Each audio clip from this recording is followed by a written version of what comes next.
Hello world of YouTube and welcome to the listening log update for March of 2025. There are 12 albums that I spun over the last month that I'm going to be talking about in this video with time codes listed in the description as always if you'd like to jump around from review to review. There were a few requests and highly anticipated things dropping in March that I got to, along with some morbid curiosities that sort of struck my fancy. So give this a like if you're excited to hear those thoughts, and let's go ahead and dive on in. 'Cause you're an animal, and you're closing in on me.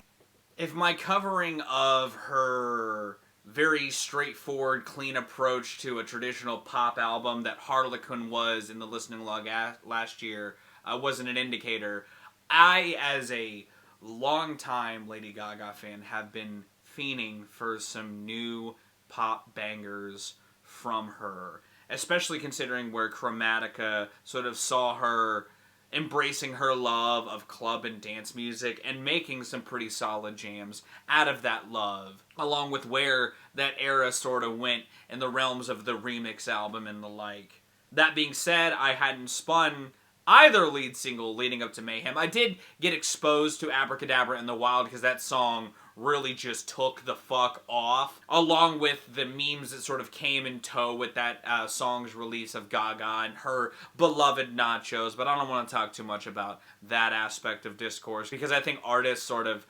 reinventing their roots and doing interesting things with them is something I really love about music, especially when it's done well. I would also argue Mayhem is an example of it being done very, very well. Sure, Abracadabra on the, sort of surface feels like and has the roots and spirit of a Gaga song, but the atmosphere around all of it is where I think the real magic happens, and I love the sonics of this record, especially with a song like that. Perfect Celebrity is giving like early Nine Inch Nails in a way that I absolutely love. It kind of feels like what they were doing on like Hesitation Marks, but like Gaga's vibe of that. There's other aspects of the sonics that very much give the sheen synthetics of a record like that in a way that I just love hearing, and I know Gaga has a love for trance music, and I love to see her sort of embrace that sort of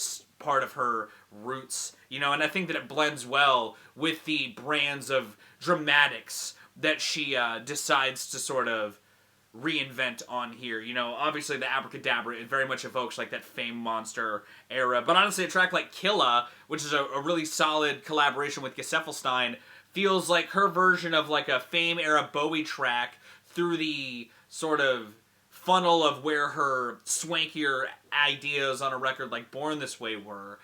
This is just a really cool showcasing of Gaga's journey as an artist through the funnel of like the very loud, very modern feeling sonics that some avenues of pop have been embracing, with this resurgence of club music really sort of finding its way throughout parts of the pop scene. She also does other sort of more contemporary things that have definitely been a huge part of the pop scene, like further embracing a more disco influence on a track like Zombie Boy, a song that I think has the dark, more macabre portrait, but I think blends well with these disco ideas on it. I really like how Gaga slides on those verses. I think she dances well with that just funky-ass beat. The hook may not be one of my favorites, but I think that like the first half of the hook is pretty strong too. Don't Call Tonight feels like the blendings of some of the more laid-back moments on records like the Fame and Art Pop, but again, the modern sonics that happen on here give it this flavor all its own that I think is really nice to hear Gaga sort of just pull off so well. I really enjoyed this record,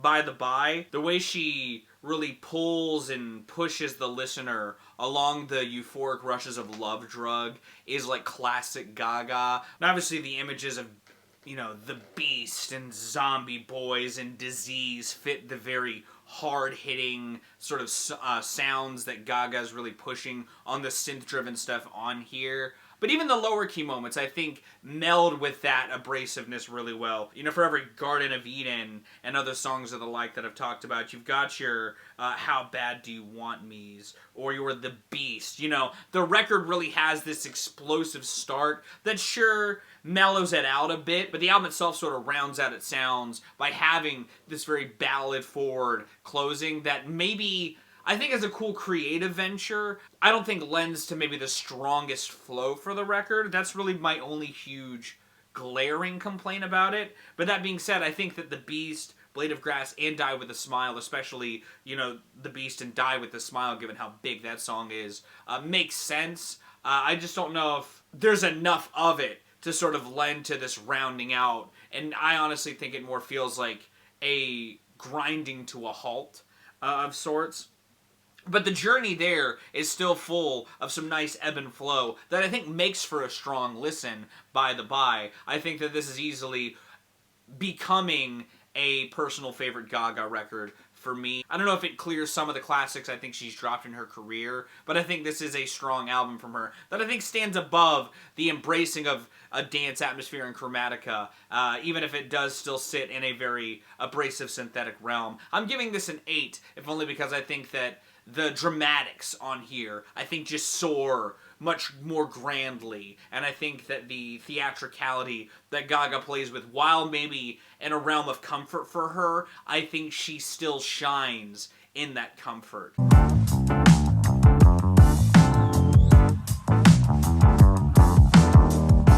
Soul funk group Vulfpeck was dropping a new album in March that I was really curious about and was excited to spin. Clarity of Cal, considering I think their music is very apropos for the springtime. They're, you know, very warm sounds that they really pull together, and their use of like horns and other accompaniment really just create this feeling that I think, paired with the bright, bouncy ideas that they can tackle when they want to add some energy, I think just make for an inviting welcome to some warmer records. And I think Clarity of Cal very much lives in that realm, if only more so for how hard they go on some of that soul inspiration. It, you know, starts right out the gate by dropping you in with two infectious bangers of Big Dipper and Matter of Time. Matter of Time has this sax lead that I think is choice as hell in its chorus, that I think plays with the vocal melody so very well, while Big Dipper ignites the listener out the gate with this inspiring,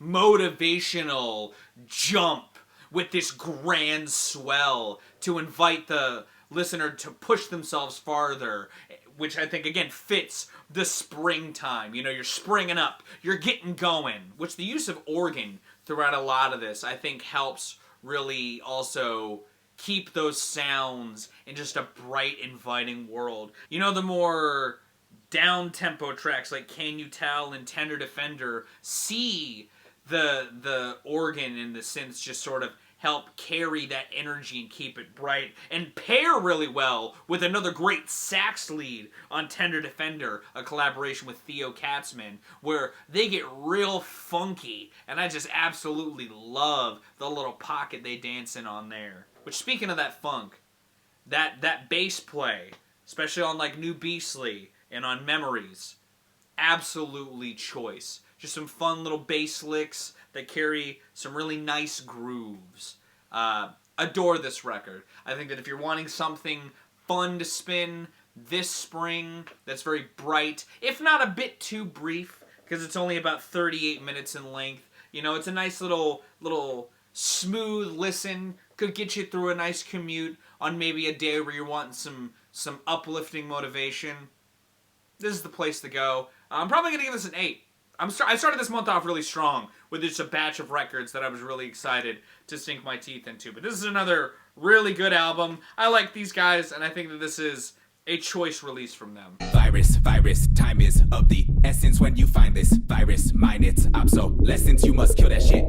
If my Singles of the Year video wasn't enough of an indicator, I have been highly anticipating this new Clipping album, Dead Channel Sky. I think that they have been on a fantastic... I think they have a really stacked discography as a whole, but I think that, like, considering the duology they left us off with at the beginning of this decade and the time that we've had between now and then, I just really wanted to see where these three were gonna sort of take their sound next. Which on this new album, I think they find a great place to take their sound. I was very excited to see what the full portrait of this was going to be, especially considering where some of the lead singles sort of took the listener by their end. Like, I loved the club inspiration and embracing on a track like Run It, and that came through again on Change the Channel, the other single. But I have been waiting with bated breath to see what was going to follow up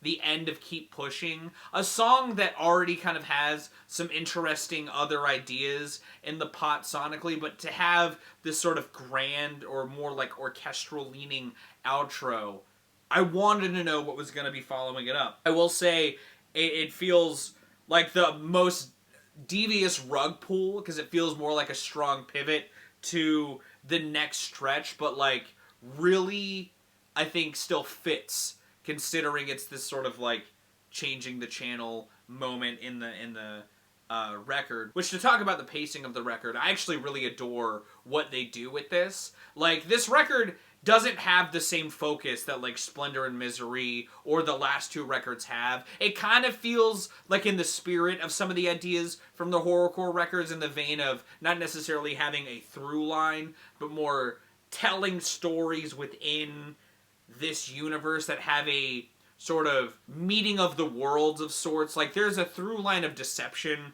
that feels like a point of this. Maybe not so much on the first initial stretch, but like even the tone of David's rapping on the intro, which is fucking incredible to rap over. Like, I've talked about the use of the dial-up sound in music a handful of times now on the internet. I really love the use of it on the intro of this, though, and I think it sets a stage that Dominator, Change the Channel, and Run It, and even Go after that, create this first run of just furious, rapid-fire, high-energy chaos, almost, that I think does a good job at grabbing the listener and thrusting them into the world in a way that I think is very effective. Tracks like Code and even Welcome Home Warrior a little bit bring those ideas in like a digital space. You know, Code feels like a song that blends some of the worlds of like street perspective that David's kind of brought up in other records like the earlier clipping releases, and on some parts of the threads of Splendor and Misery, and does it again just wonderfully within the world that they're painting on here. Or even a more directness to it, like on Scams or on Polaroids, which I honestly might be my favorite song and instrumental on the whole record. There's an eeriness to the constant blip of the static sting that I think creates for this interesting, moodier sound that I think just has a little bit of a haunting edge to it. But yeah, I think this record's really, really neat. I love the Simple Degradation interludes too. They sort of create a similar effect to what the pacing of a record like Splendor and Misery did, but this record kind of goes the distance a bit farther. Like a lot of the records have been, especially the horrorcore releases, the collabs on here I think are all really, really choice. I loved hearing Nels Cline's like noodling across the basically extended outro from Dodger as far as like the non-rap focused collabs go, but I think that Tia Namor, David, and Cartel are all great on their tracks as well. I love the pairing of Madcap and Mirror Shades in particular. It feels like a point where the listener is brought more into some of the ideas from tracks like Change the Channel, and has this nice little two-piece that feels like it's taking place outside and inside of a club, so to speak, because of the more dance forward of Mirror Shades Part 2. Another great moment in the album sequencing that sort of sends the album to its punctuation is what sort of acts as the rug pull after that sort of like club-like atmosphere that I think is another just chef's kiss moment. You know, I talked a little bit about Welcome Home Warrior lending to the sort of deceptive tone and theme, and that more feels in the spirit of Aesop Rock's fantastic feature on there. Like, he helps have this sincere role in what he does, but his style mixed with the atmosphere and David's verse to close it out just at least left me feeling a bit more uneasy than it feels like the instrumental's trying to maybe sell. And then the outro song after that sort of helps round it all out to a nice resolve. Again, just choice experience. Really fucking loved the dramatics, the sounds, the production soundscape of this. It just has a very interesting digital focus that I love to see these guys embrace. There's a lingering paranoia throughout it that I think helps round out some of the ideologies of parts of the world too, in a way that feels like it's sort of teased in more choice select moments prior to it. But yeah, I think this record rips. I love the ideas here. I love the sonics. It's easily one of the best records I've spun all year so far. I'm giving this a 9. I think that it's another smash from the group, and highly recommend it.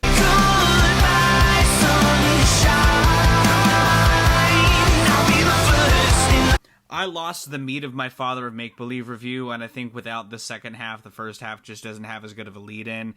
I was pretty stoked for this Father of Make-Believe album, even if I didn't follow the deeper lore ideas within the Vaxis trilogy, and also thought that maybe the cohesion across the first two wasn't the most graceful. I was at least hoping this would round things out with a graceful landing, and I honestly think it does. I actually think this might be the best of the trilogy, while also being like a reaffirmation to how good this band can shine and what I come to them for, which is an interesting sort of peer into a world with songwriting that bridges me to that world.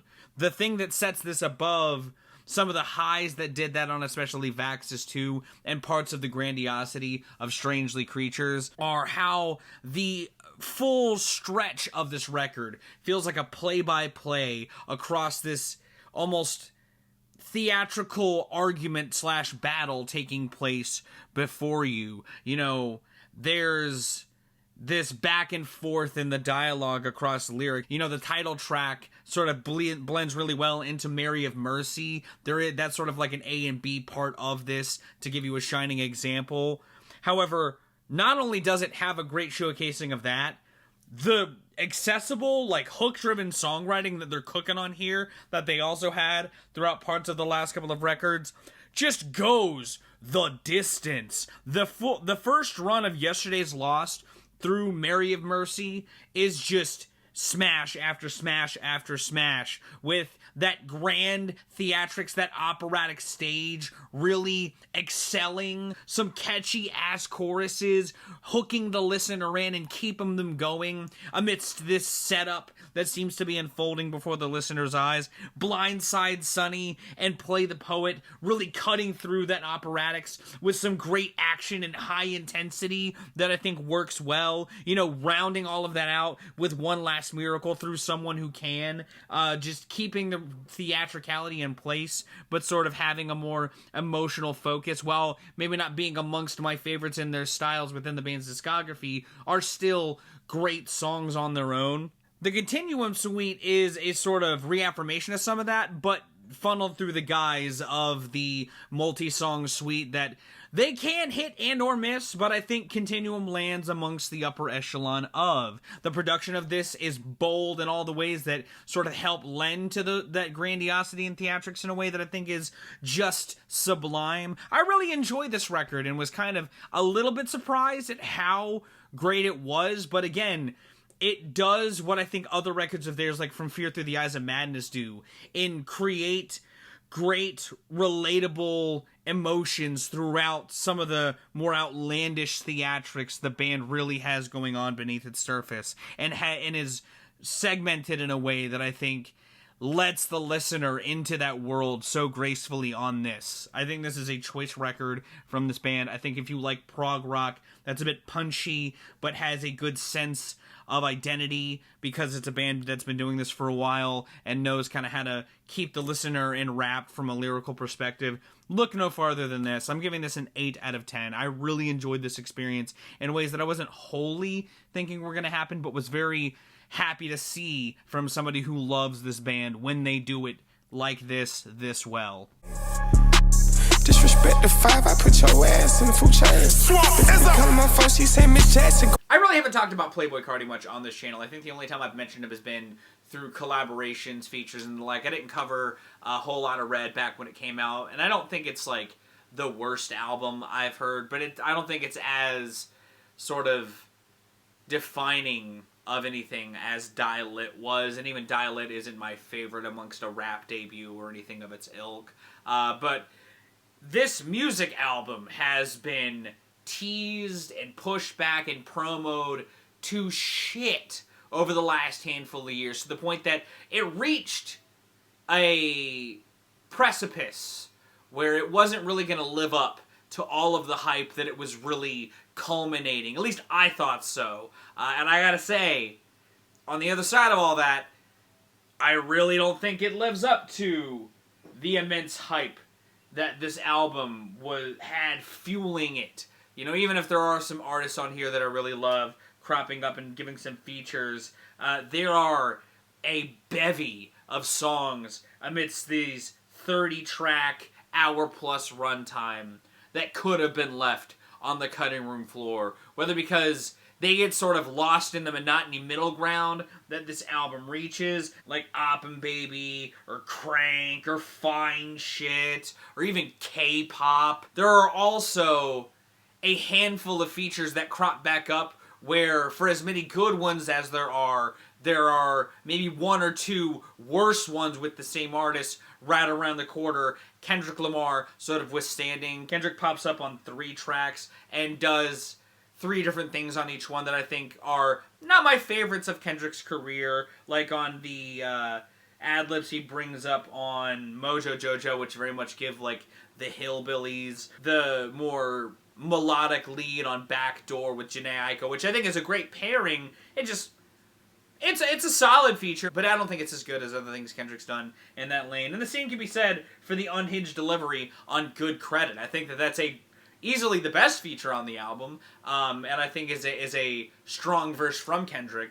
But it's not my favorite feature from Kendrick. The same I feel like can be said for Rather Lie, a collab with The Weeknd that I think honestly Carti and The Weeknd have done better songs together. But Rather Lie is a highlight on here.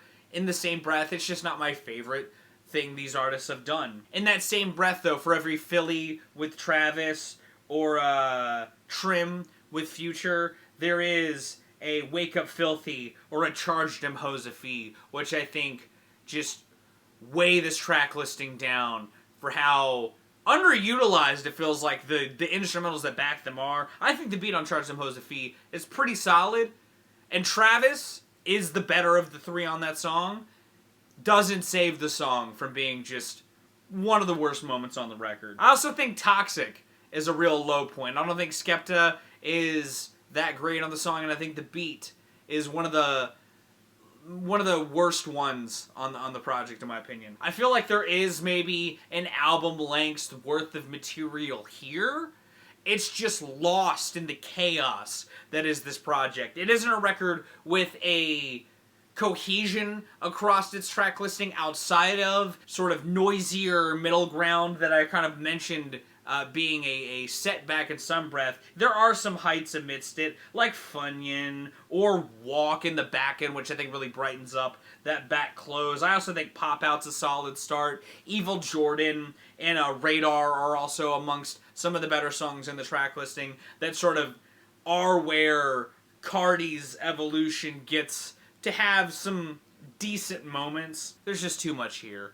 There's too much here, and there's enough here that I don't really like, that I don't see myself revisiting this album in full. I'm giving this a 4 out of 10. Had it been retooled, had a lot of the fat been trimmed, there is a better experience in this midst. That may be something I experiment with later on this year, but as the album itself stands, I just don't think that the highlights that do shine let this record stand above anything that I'll want to respin in full in a long time. This house ain't who I left it with. You're there. This Ian Fisher album, Go Gentle, was a request from Rockin' Movies with Tyler.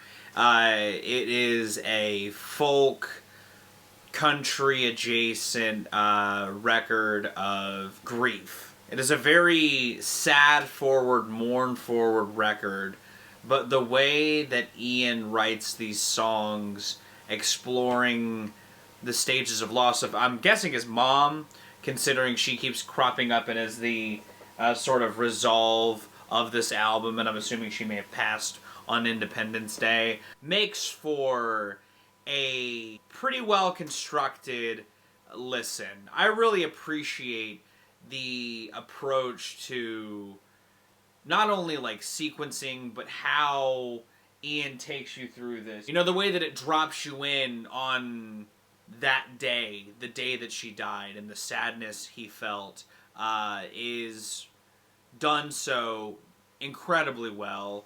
The way that he then leads that into this more storytelling driven song of growing pains, sort of seemingly the looking at the growing tension in the family amidst the medical troubles they were facing, with this very solemn but lush song that I think is incredibly well put together. The journey from there to her passing, having its own twists and turns, where the Sonics try to sort of sway the listener through it while retaining this ambient sort of coding to really let the solemnness that is sort of maybe felt in retrospect linger with the listener in a way that I really enjoy. You know, there are songs that really try to aim to reflect on some of those highs or some of those, you know, positive emotions, like on In Her Hand or Take You With Me.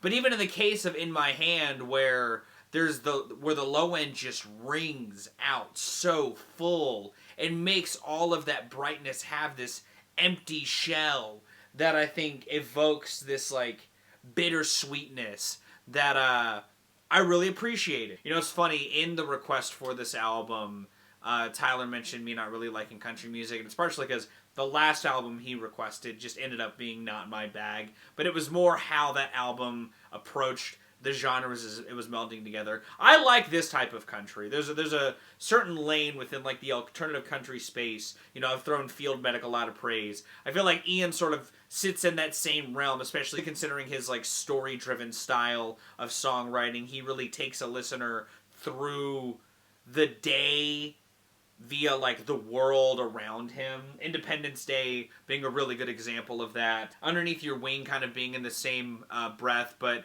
sort of leaning heavier on the more grief-driven and more like thematic drive as opposed to like a narrative drive. It still has that same kind of like cohesion with not only the record but just the overall mood of the album of trying to persevere amidst this shell of grief. I really appreciated this. I think that the production on here is pretty choice, and I think that this is a very solid album in trying to tackle the deep emotional side of grief and the road that took you there, both its highs and its lows. I'm gonna give this a 7 out of 10. I really like a lot of the Sonics here. There's some really strong songwriting showcased, and I think that like mood-wise, it's just it nails that on its head. Thank you for the request, and yeah, if you like moody sort of country, folk-inspired stuff, give this a spin.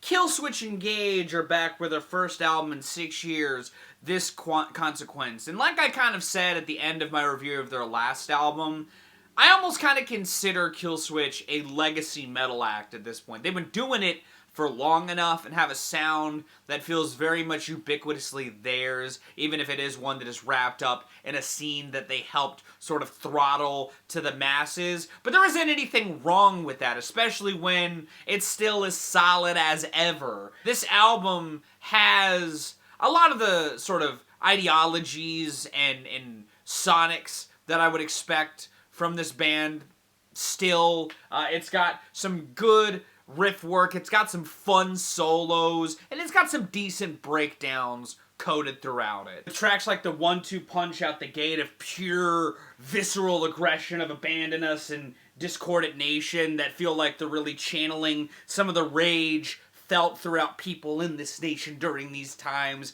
I think it's very apropos and solidly executed. I think that gives way for tracks like Aftermath and I Believe, which really cut through those aggressions with a lot more melody, just as solidly too. Adam's soloing on tracks like Where It Dies and on the opener Abandon Us are as razor sharp as ever. This really feels like a band resting on their laurels, but in a way that doesn't feel wholly derivative. That is to say, it doesn't push any boundaries, but it doesn't really stand amongst my personal favorites, or I don't think it'll rank amongst my personal favorites in the band's collective discography. It's inoffensive in its approach. You know, it's a breezy 35-minute listen, but it's one that carries the listener through in a very nice way. You know, tracks like the lead-in to this gargantuan closer of Requiem, with the blast beats of the Fall of Us, and the March of Broken Glass that ramps up in its own intensity, really set the listener up for something big that I think, where I think Requiem helps sort of send the album off into the sunset amicably. Solid-ass album from a band who hasn't really lost their footing, in my opinion. It's getting a 6 out of 10. It isn't anything super dazzling. It isn't anything that I would say ranks amongst my favorites in its sound. But I think that this band continuing to reaffirm their status as consistent and a constant in metal music is still refreshing to hear in the same breath as a guy who's listened to these guys since I was in fucking high school. Sitting underneath the trees eating clementines. You should wear fewer clothes, but I'm feeling shy. Wonderful, confused, and daring time. Fun fact about the artist that made the next album, Time to Meet God Colliding with Mars, we made a song together that then transformed into One Night in Oaxaca from the first mixtape that I dropped back in 2020. It was originally a song that he had a verse on, and then I had a verse on. Well, it was vice versa, but it was his song for his album, and he scrapped that. But he's kind of been back and forth on music. He's dropped singles here and there on like a artistic relaunch of sorts that culminated to this album, Time to Meet God, which I think retains some of the mood of what he was sort of trying to pull together prior to this, but really puts it into a world that I think he utilizes better than he had in some of the music he was making prior to this. I think this is a strong-ass album as far as having an instrumental palette that I think shines, while also showcasing a growth in his songwriting and in his melody work. I think the hook and leads on Clementine are chef's kiss. I also think that the drop on the intro, It All Comes Out in the Wash, is just abrasive. It hits so fucking hard. Same on Salvation. I love the rumbling low end on that, and I think it pairs well with the strings and piano that dance in the highs on the instrumental of that. I also think that they help build a portrait for his lyrics of sort of inner purging that I think he does so pretty well. I also think the intensity of those lows on Salvation and on tracks like Let Them Kill Me help lend to the darker sides and the more solemn sides of the lyrics of those songs. They sort of build the stage for him to bring his misery to the forefront so strongly. The synths on Pear's song and Let Them Kill Me are also just the best kind of chiptune-inspired digital stuff. It's just hazy. It pulls the listener in and out of the intensity just so well. I think the two collabs with Brackens are also pretty damn good. The sort of breakbeat stuff on Brightness of Vega and Media is God, I think help both round out the electronic palette that this album has, and also kind of send the record off really strongly in the case of Media is God. That song acts as this, like,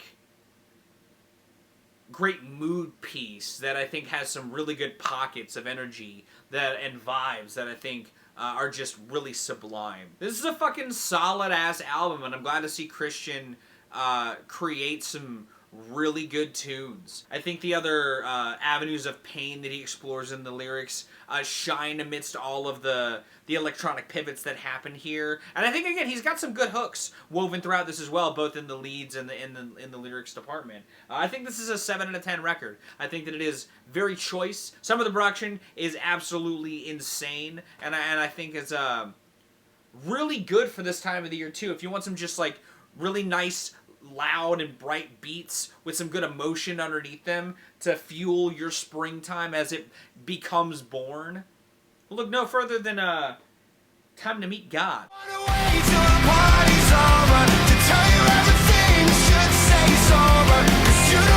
To say I was less than enthused for a new A Day to Remember album following their previous one, You're Welcome, is a bit of an understatement. They had a low bar to clear, is really sort of what I'm getting at. I do think they cleared that bar on Big Ole Album Volume 1, but that it's not clearing it by all that much on the other side. Admittedly, I think this album's setbacks more lay in where it decides to build from that record. The moments where they try to sort of just add a modern glaze to some of their sonic identity, I think lend for, yes, subpar comparatively to the discography, but not horribly pop-driven, sort of brightly produced, pseudo-aggressive punk-adjacent music. Like, Feedback is a solid, kinetic barn burner that has some great guitars and that sort of pair well with the punchy drums of that song. And All My Friends also sort of captures what I like about some of their very pop-forward, more pop-punk-leaning jams, while maybe a bit too stripped back in its writing, still is a decent version of that type of song from them. There's even a solid little nugget in this record from To the Death Through LeBron.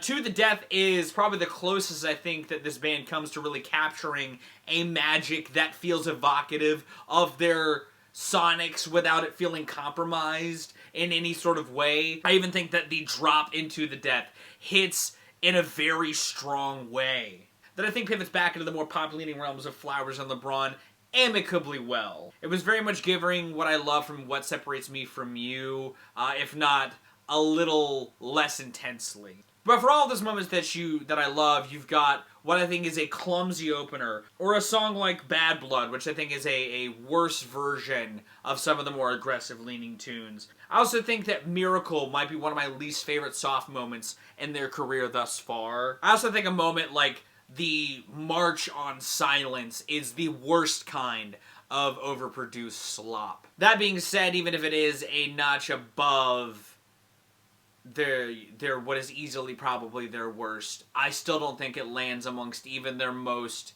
tepid, mediocre record in their discography with a 4 out of 10, if only for the reason that some of that overblown production does bog down and worsen some of the glaring moments as much as it does help, enhance some of the brighter highs. It's a real battle of the best and worst that the band could make. For as compact as it is, there are still a handful of moments that I just would rather never spin again. In the same way as You're Welcome, there's just less of them here. I've been meaning to say this with non-remedial statements.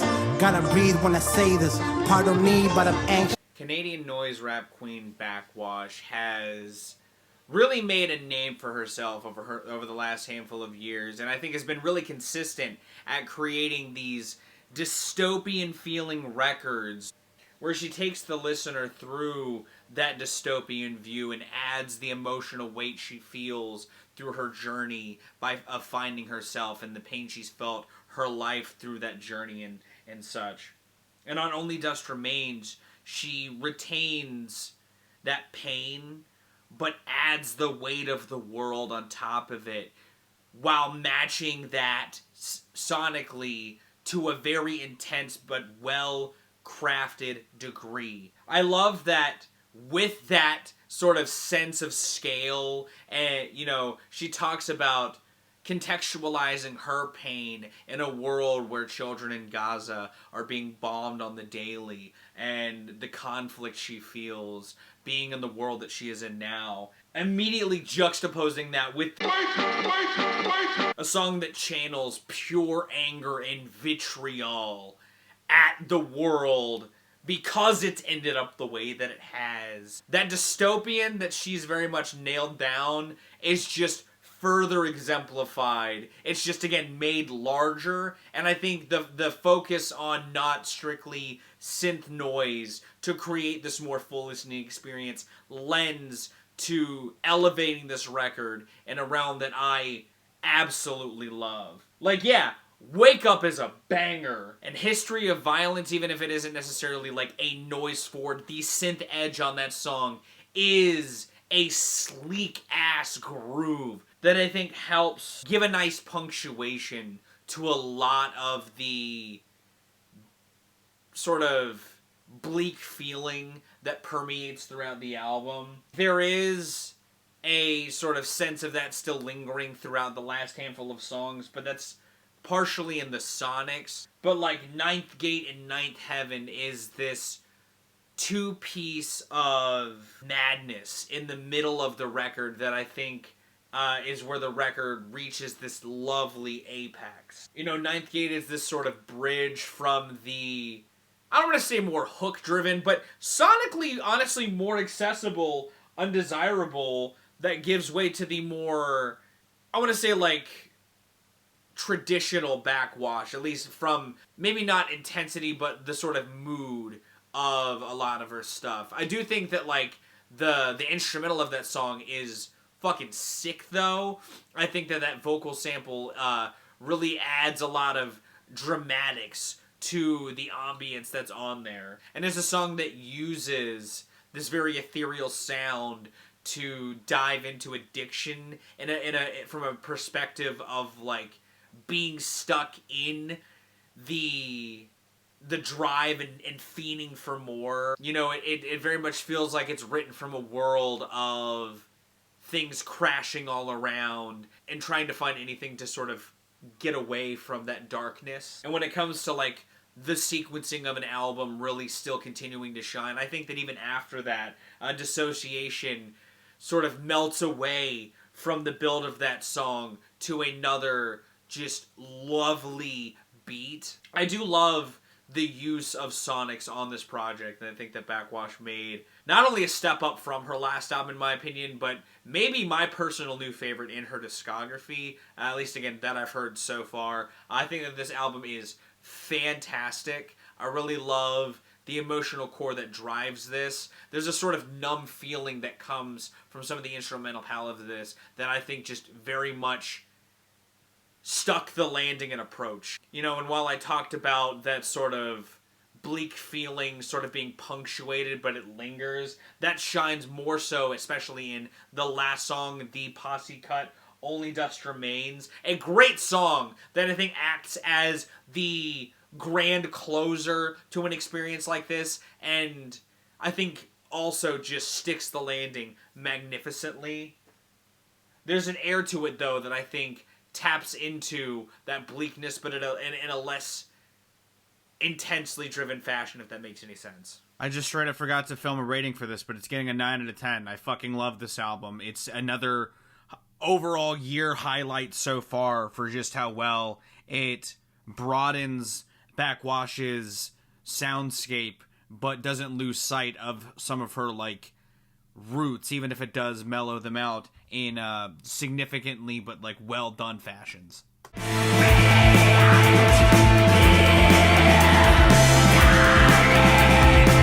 And I think there's a bitter take of this album's themes of losing one side of self in the face of deep oppression or deep conflict throughout the new Deafheaven album, Lonely People with Power, as an observance of the band's relationship with their fans, following an album that I honestly forgot even existed until diving back into Deafheaven's music before this review with Infinite Granite, an album that saw them abandoning the black metal side of their black gaze roots and doing a more shoegaze forward album to much meddling reception amongst the fan base by and large, myself included. That heaviness being an aspect that is brought back in full spades on this new album, but there's a moment in the middle of the record, and I mean mostly in the way that the pensive lyrics of the incidental to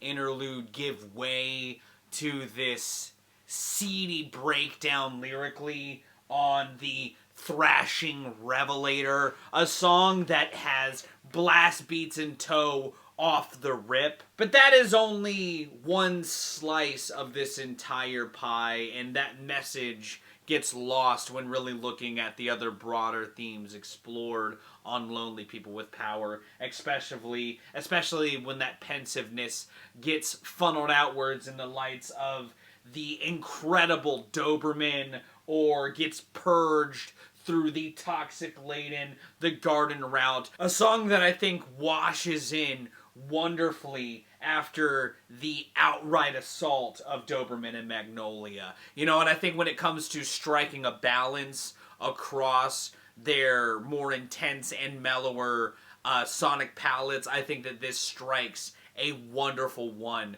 throughout its runtime. You know, the juxtaposition of that ambience and sort of laid-back drum groove with the intense vocals on The Garden Route only lets that toxic bite shine brighter. And the way that Heathen and Amethyst after that almost create the best presentation of that homogeny across Heathen and Amethyst, with the likes of the mellower verse, incredible chorus of Heathen, and outright scale of Amethyst be the points where those harmonies sort of strike balance. It lets all of those emotions dance with the listener as they go across these blendings. In the equal breath of letting the seediness punch really hard on Revelator and Body Behavior, such does the outright beauty within Winona that I think helps carry the listener through this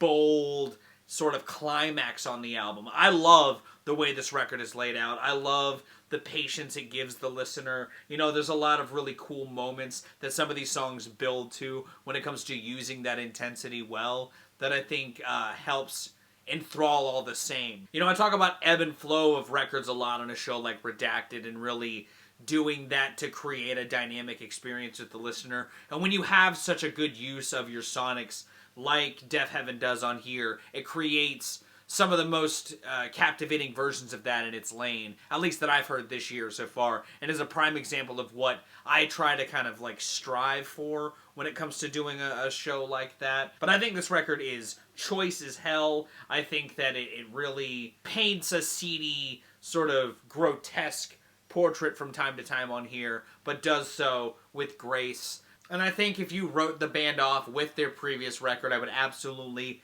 give this a chance. While one may take issue with some of the pacing issues or some of the sonic ideas on here, I think that by the by, that's not the case when it comes to the sheer highs this record reaches, especially by the time the gargantuan closer sort of rounds the bend. This is a great fucking release. I'm giving this an 8 out of 10. Full of sinners, reaching for the Holy Ghost. Hey, stand up now. When Philly superstar rapper turned actor Will Smith decided to dip his toes back into the worlds of rap album construction with Based on a True Story, I wasn't really anticipating much, to be honest. Even if there's like this barbershop intro that sort of sets a stage that the title would very much, you know, evoke, he doesn't do anything with that setup. This record is equal parts bitter emptiness and vapid pop emptiness. There's a vacuum of nothing throughout this entire record that makes for a very milquetoast spin, given its very clean production that coats it all. You know, sure, there's some really nice beats and there's some good backdrops that, you know, his smooth flows sort of dance throughout, but a lot of the substance that you would sort of expect from what's going on here doesn't really happen. You know, tracks like Bulletproof really try to like lean into that, you know, and have a little bit of an aggro edge to them. But then tracks like Tantrum with Joyner Lucas really undercut that with that empty aggression that I was sort of talking about. And paired with tracks like First Love and Rave in the Wasteland, Are You Looking for Me, that really just kind of sound like the devoid of direction, hook-driven songs, also coupled with these interludes that try to, you know, keep the listener in this world, this story that Will isn't really telling, make for a frustrating respin. I also don't like a lot of the features on here in general. I don't like Joyner Lucas. I don't like Russ. Ironically enough, the one artist that this album really reminds me of in all the worst ways is Tech Nine. It carries that same kind of bitterness that Tech writes with, especially on these newer albums. But even in the instance of Tech, he at least tries to carry the listener with a message from song to song, or has more songs that feel substantive than what's on here. This project is one that I thought was like mediocre on first spin, just because it's a clean, hook-driven pop rap album. But the more that I respun it, the less I really took away from it, and found myself disliking it more and more as I spun it. It's not going to end up on the tops of my worst of the year, but it definitely is a record that leaves the kind of bitter taste in my mouth that, you know, Will feels like he's channeling when he grips the mic. I'm giving this a 3 out of 10. For every revisit of this record I have in my mind's eye, I just continue to like it less and less. For any gleaming praise that could be seen for its, you know, pristine production and for what instrumental palette is here, Will really just bloats it with a whole lot of nothing that's trying to so hard to be something. It feels like watching After Earth, even if he may not have been that deep in the creative process of that movie, considering it was an M. Night Shyamalan movie.